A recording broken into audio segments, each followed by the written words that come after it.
সংস্কারের জন্য নির্বাচন দেরি করার কারণ নেই বললেন রিজভী। প্রস্তুতি চলছে জানালেন ইসি সানাউল্লাহ। ঘন কুয়াশায় শাহজালাল আন্তর্জাতিক বিমানবন্দরে অবতরণ করতে পারেনি ৬টি ফ্লাইট। এবং আজ সরস্বতী পূজা, জ্ঞান বিদ্যা এবং প্রজ্ঞার দেবীর বন্দনায় ভক্তরা।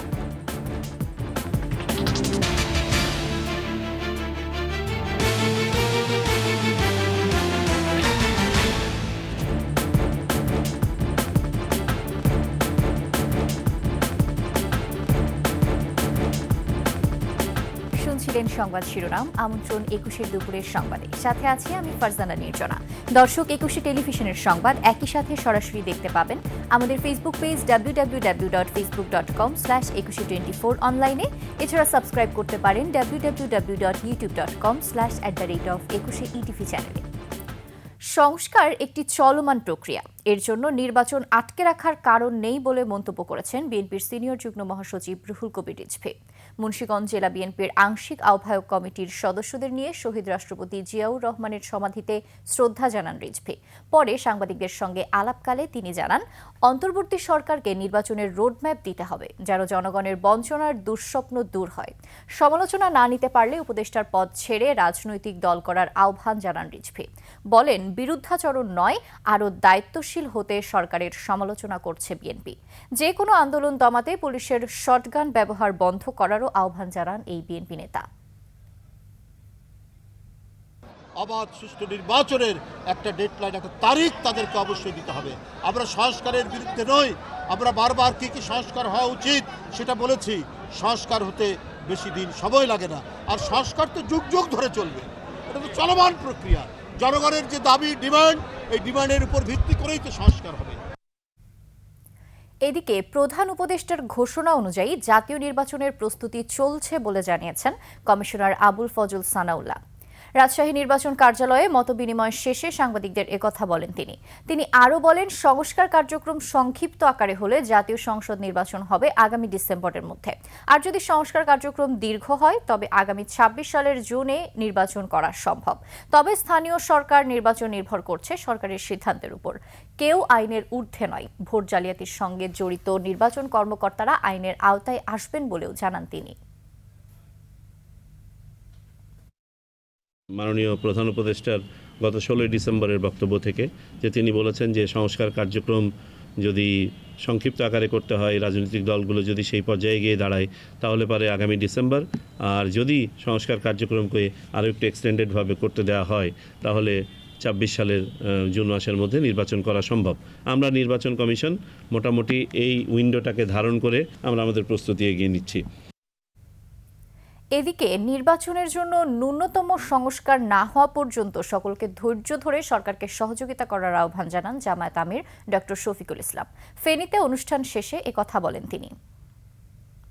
যেটা মনে করি যে এমন একটা নির্বাচন এই জাতির পাওয়া প্রয়োজন, যে নির্বাচনে আসলে স্বাচ্ছন্দ্যের সাথে প্রত্যেকটি ভোটার তার ভোট দিতে পারবে, আর প্রত্যেকটি প্রাপ্তবয়স্ক মানুষের ভোটও নিশ্চিত হবে, সেটা দেশে এবং প্রবাসে। আমরা চাই যে সেই রকম একটা সুষ্ঠু নির্বাচনের জন্য একটা সুষ্ঠু পরিবেশ তৈরি হোক, এবং ন্যূনতম যে সংস্কারগুলো না হলে একটা সুস্থ পরিবেশ তৈরি হবে না। এটা না হওয়া পর্যন্ত আমাদের সকলের ধৈর্য ধরে এই সরকারকে সহযোগিতা করা উচিত। ঘন কুয়াশার কারণে শাহজালাল আন্তর্জাতিক বিমানবন্দরে অবতরণ করতে পারেনি ৬টি ফ্লাইট। রাত ৩টা থেকে ভোর ৫টা পর্যন্ত বিমানবন্দর এলাকায় ঘন কুয়াশার প্রাদুর্ভাবে বিমান চলাচলে বিঘ্ন ঘটে। শাহজালাল আন্তর্জাতিক বিমানবন্দরের নির্বাহী পরিচালক গ্রুপ ক্যাপ্টেন কামরুল ইসলাম জানান, মধ্যরাত থেকে সকাল ৯টা পর্যন্ত ১৬টি ফ্লাইট নির্ধারিত সময় অবতরণ করতে পারেনি। ৬টি ফ্লাইট ঢাকায় অবতরণ করতে না পেরে ৩টি কলকাতা ও ৩টি সিলেট বিমানবন্দরে অবতরণ করে। সকাল ১০টার পর বিমান চলাচল স্বাভাবিক হয়।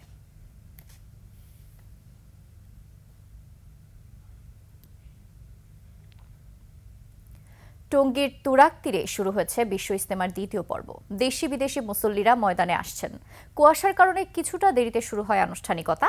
সকাল 10টা থেকে বয়ান করছেন ভারতের মাওলানা আহমেদ হুসাইন। দ্বিতীয় পর্বে এবার 22 জেলার মুসল্লিরা অংশগ্রহণ করছেন। 40টি খিত্তায় অবস্থান নিয়েছেন তারা। ইতোমধ্যে স্বেচ্ছাসেবক ও সিটি কর্পোরেশন কর্মীরা মাঠ প্রস্তুত করেছেন। ইজতেমা নির্বিঘ্ন ও শান্তিপূর্ণ করতে আইনশৃঙ্খলা বাহিনীর পক্ষ থেকে 5 স্তরের নিরাপত্তা ব্যবস্থা নেওয়া হয়েছে।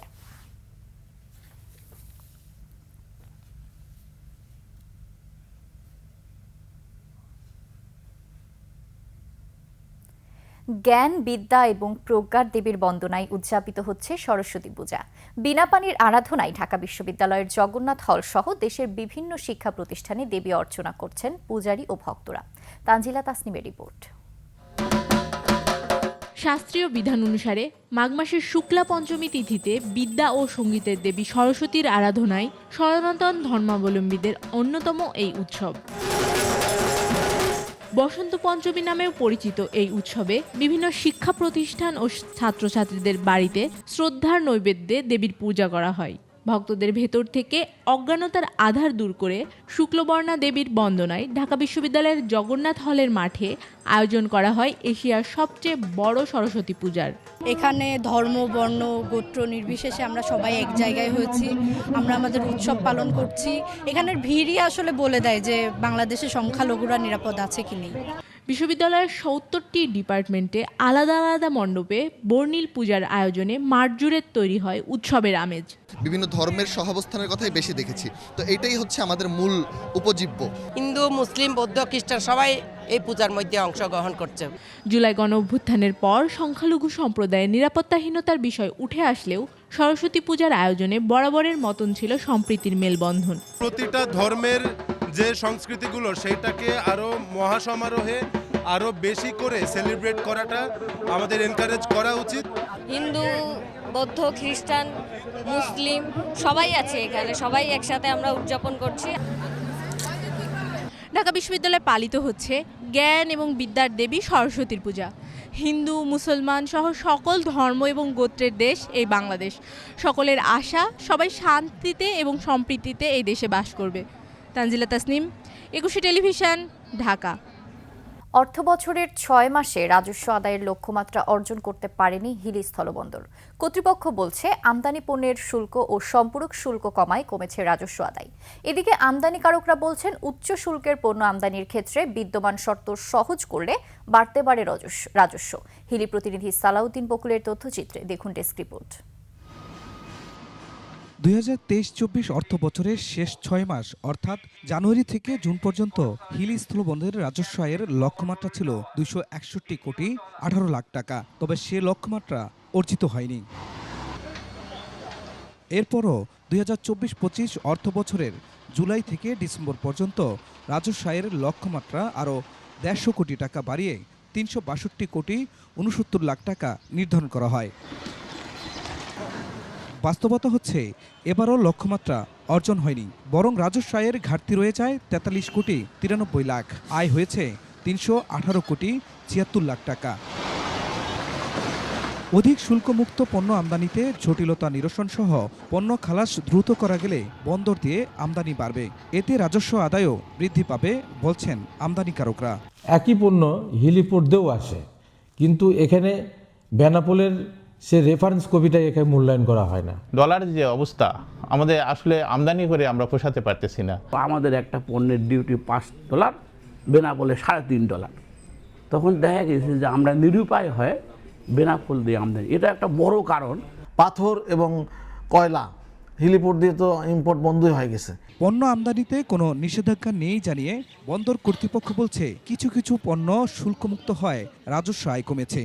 কেউ যদি ইম্পোর্টার এই বন্দরকে ব্যবহার করে তারা লাভবান হতে পারে, ব্যবসা করতে পারে, আমাদের কাস্টমসের তরফ থেকে তাদেরকে আন্তরিক ধন্যবাদ জানাই। তারা যেন এই বন্দর ব্যবহার করে, এখানে আমাদের কোনো বাধাগ্রস্ত হওয়ার কোনো কারণ নেই। বর্তমানে চাল, ডাল, ভুট্টা, খৈল, ভুসি ও পেঁয়াজ শুল্কমুক্ত আমদানি হচ্ছে।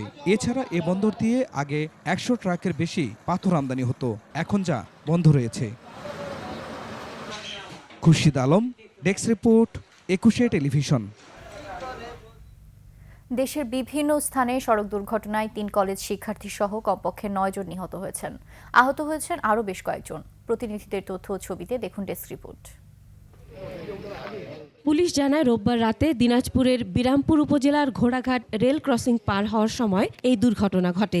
লাইনম্যান না থাকায় জয়পুরহাটগামী পাথরবাহী একটি ট্রাক রেল লাইনের ওপর উঠে পড়ে। সে সময় পঞ্চগড় থেকে আসা একতা এক্সপ্রেস ট্রেনের সাথে ট্রাকের সজোরে ধাক্কা লাগে। এতে দুমড়ে মুচড়ে যায় ট্রাকটি।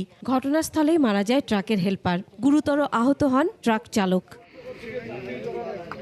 ঢাকা চট্টগ্রাম মহাসড়কের সীতাকুণ্ডের ফৌজদারহাটে সড়ক দুর্ঘটনায় 2 জন নিহত হয়েছেন, আহত হন 6 জন। ভোর 6টার দিকে ফৌজদারহাট ক্যাডেট কলেজের সামনে এই দুর্ঘটনা ঘটে। ঢাকা থেকে একটি মাইক্রোবাস চট্টগ্রামের দিকে যাচ্ছিল। ফৌজদারহাট এলাকায় পৌঁছলে দাঁড়িয়ে থাকা একটি ট্রাকের পেছনে মাইক্রোবাসটির ধাক্কা লাগলে দুমড়ে মুচড়ে যায়। এতে ঘটনাস্থলেই একজন এবং হাসপাতালে নেয়ার পর একজন মারা যায়। বগুড়ার আদমদিঘির সান্তাহারে ট্রাক চাপায় মোটরসাইকেল আরোহী 3 কলেজ শিক্ষার্থী নিহত হয়েছে। গেল রাতে নওগাঁ বগুড়া আঞ্চলিক মহাসড়কের সান্তাহার পৌর শহরের মৎস্য আড়তের সামনে এ দুর্ঘটনা ঘটে। নিহত 3 জন হলেন বগুড়ার দুপচাচিয়ার আল হুসাইন, নেওয়াজ ও মিথুন। তারা 3 জন Dupchanchia BM laboratory school and কলেজের 2য় বর্ষের শিক্ষার্থী ছিলেন। তারা নওগাঁ থেকে বগুড়া যাচ্ছিল আর ট্রাকটি আসছিল বগুড়া দিক থেকে সম্ভবত রানীনগর যাচ্ছিল। এক গাড়ি 3 জন ছিল, 3 জনই মারা গেছে। ঢাকা ভাঙ্গা এক্সপ্রেসওয়েতে মাদারীপুরের শিবচরের মুন্সিবাজার এলাকায় সড়ক দুর্ঘটনায় 2 জন নিহত হয়েছে। ভোরে ঢাকা যাওয়ার পথে একটি গাড়ি পেছন থেকে ধাক্কা দিলে পিকআপটি রাস্তার পাশে পড়ে যায়। খবর পেয়ে শিবচর হাইওয়ে থানার পুলিশ তাদের উদ্ধার করে স্বাস্থ্য কমপ্লেক্সে নিয়ে আসলে চিকিৎসক তাদের মৃত ঘোষণা করেন। নিহতরা হচ্ছেন ঢাকার পশ্চিম ভাসানটেক এলাকার বাচ্চু মিয়া ও ঢাকার কাঁচপুর এলাকার মানিক। অজ্ঞাত কোনো গাড়ি তাদেরকে ধাক্কা দিলে তারা দুর্ঘটনা পতিত হয়। ঝিনাইদহের মহেশপুরে বাসের চাকা পিষ্ট হয়ে এক মোটরসাইকেল আরোহী নিহত হয়েছেন। সকালে উপজেলার গোয়ালহুদা এলাকায় শাপলা পরিবহনের একটি বাস চাপা দিয়ে পালিয়ে যায়। এতে ঘটনাস্থলে মারা যায় নাজিম উদ্দিন। খবর পেয়ে পুলিশ তার মরদেহ উদ্ধার করে। Masuma Lisa, desk report, 21 television. এরই সাথে শেষ করছি 21 সংবাদ। যাবার আগে সংবাদ শিরোনামগুলো আরও একবার। সংস্কারের জন্য নির্বাচন দেরি করার কারণ নেই বললেন রিজভী। প্রস্তুতি চলছে জানালেন ইসি সানাউল্লাহ। ঘন কুয়াশায় শাহজালাল আন্তর্জাতিক বিমানবন্দরে অবতরণ করতে পারেনি 6টি ফ্লাইট। আজ সরস্বতী পূজা, জ্ঞান, বিদ্যা এবং প্রজ্ঞার দেবীর বন্দনায় ভক্তরা।